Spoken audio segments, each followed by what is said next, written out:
We've already seen the select statement in action, so let's skip that one for now and we'll focus on the next statement down, the insert statement. First of all, I'm just going to comment out what we have here. Oops. There we go. And we'll take the scenario that we want to insert a brand new record into our Z employees table. So in its simplest form, what we would do is write insert followed by our table name with a full stop at the end. As you can see, this is super simple. But one little thing to note is if you use this form of the statement, you always must specify the table name. You cannot use a variable instead. Now next, as I mentioned, get into the habit of checking sy sub rc. And I've just noticed I made a mistake. It's sy dash sub rc. So once we have our insert statement, then you would write some sort of check statement if sy sub rc not equals 0, or it can just be 0. Then we would do some statement. So that will ensure we capture any errors that happen with the insert statement, and we can take the appropriate action by including some code right here. Now let's step back just a little bit and go through this statement again in a little more detail. And the reason we're doing this is because we don't want to use this form of the statement. It includes some bad practices by today's standards, and is a throwback to some of the older ABAP programs that you will no doubt come across when working with an SAP system. So what do I mean? Well, take a look at the statement again. All it says is insert table name, insert Z employees. You might wonder, what are we actually inserting? Well, this is where we need to introduce a concept called a work area. And the ABAP statement we have just written expects a work area to exist that was created when we declared an internal table. And this type of work area is often referred to as a header record. So let me bring in Microsoft Excel to try and explain a header record and how it's attached to an internal table, and compare it against a standalone work area. Okay, so I'm going to try and represent a normal table here. What we would normally have is record 1, and we would have field 1, field 2, field 3, etc. Then we would have record 2, record 3, record 4, record 5. And they would all contain their individual fields. So we would have an entry for field 1, for field 2, for field 3 in every record. Now, if this is our table, let's give it a nice border, then when we work with an internal table with a header record, we have this additional record up here.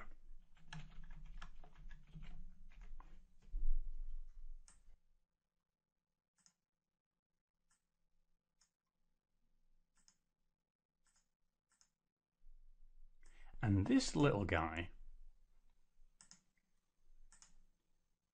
is what gets populated when we reference the table just by its table name. Or in our case, where we chose the insert. So what would happen is whatever was existing on this header record, when the insert is executed, this record would be inserted into the table body. This header record only exists in memory whilst our program is being executed. It doesn't contain a record held in the table itself. It's just a place for us to work with a current record. And that's where the term work area comes from. We just use it to hold the current record we are working with. So, when we are working with the data in our program, we're always referencing this header record just by using the table name. And it can become a little bit confusing because you think you're referencing the table, but actually no, you're working with a record held in memory that has the same structure as the table. The fact that the table and its header line have the same name leads to confusion. Now, with the introduction of ABAP objects, which we don't cover in this course, but I highly recommend you take a course covering ABAP objects, this method of using this type of work area is no longer valid. ABAP objects will not allow you to reference a table by using its header record.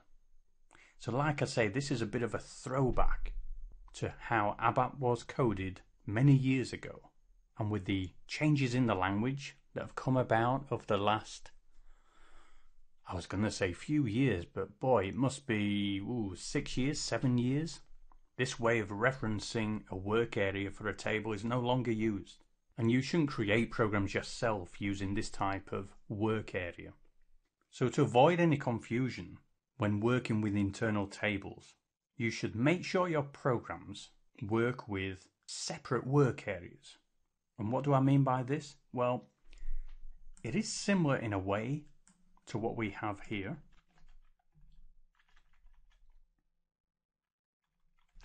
Let me pop it down here.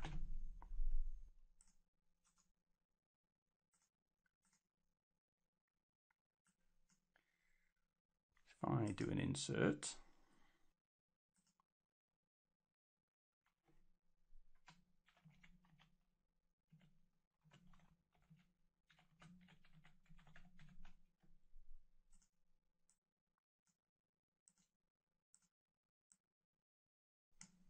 so this example is a table with a header record. This one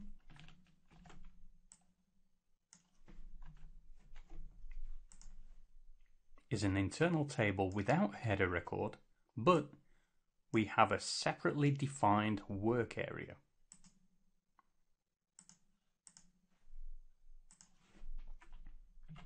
We'll call this WA. And this is our table.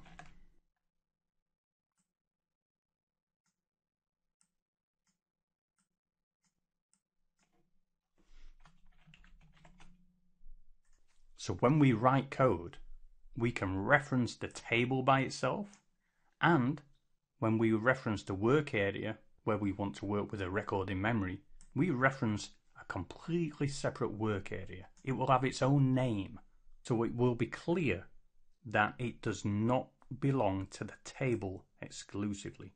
It's a separate structure that we will create in our program that sits by itself. So let's go back to our program code and have a look at how we can declare a work area.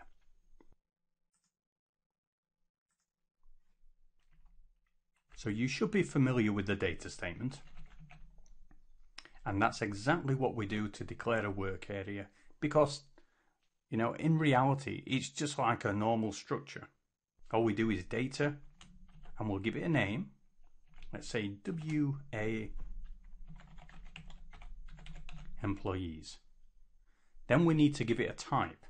Well, remember we're working with a table, so I'm not going to use the type statement and declare, a character field. I'm going to declare a bunch of fields that make up the table. And the easiest way of doing this is use the like statement.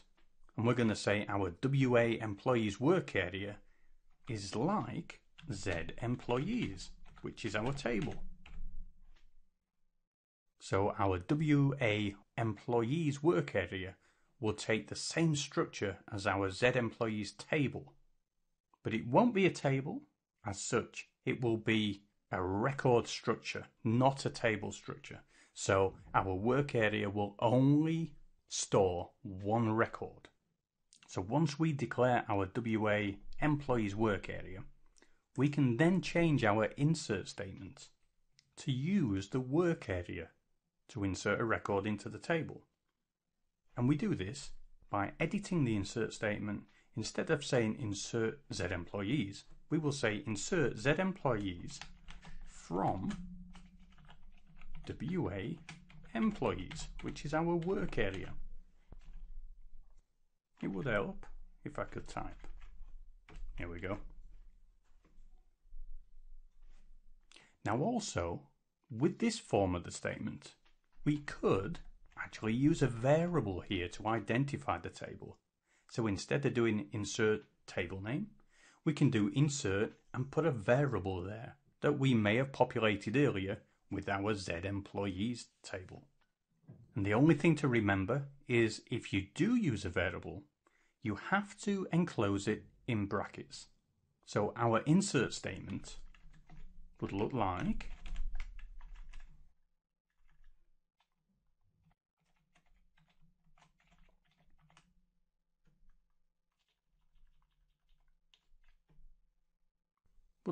this.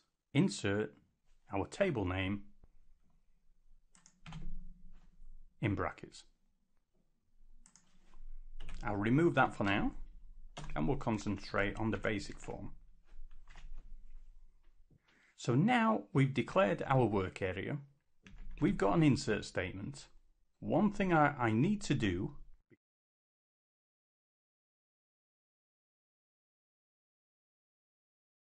fill our work area with some data. So to do that in this example, I'm going to remind myself of the structure of Z employees. I could use forward navigation, just double click, but I'm just going to open up a brand new session.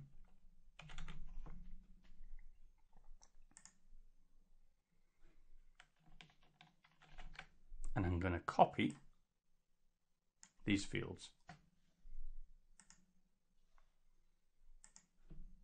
Paste them in.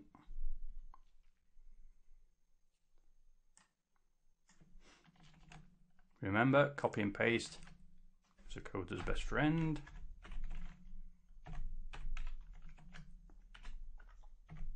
Oops.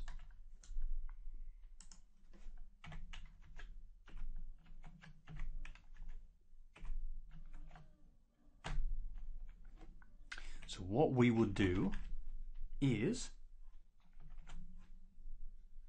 fill our work area with a new record, and I'm just going to check what data we have in the table first. Forward navigation this time.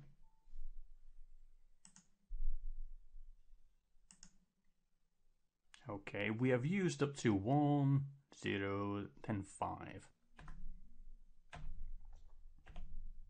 So let's fill in a record.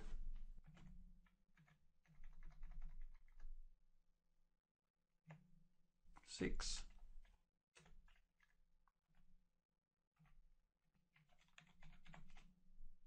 Tell you what, let's give it a proper surname. Whoever Westmore is. Bruce.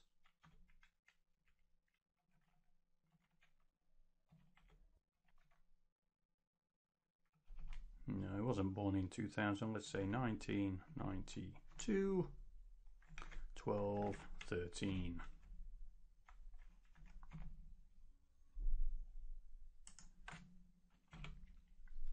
So now we have our data statement declaring our work area.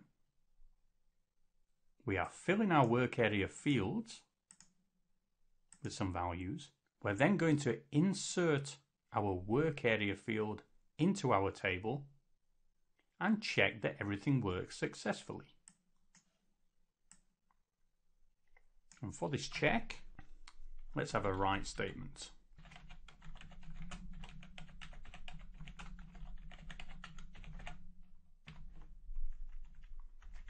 We'll change this to an equals. So if it does equal 0, write this statement out. Else,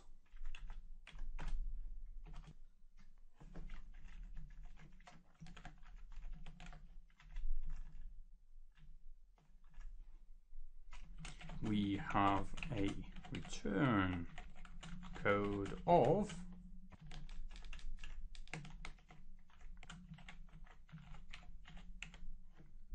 sy sub rc, and don't forget to use the chain statement. Let's make sure everything looks good.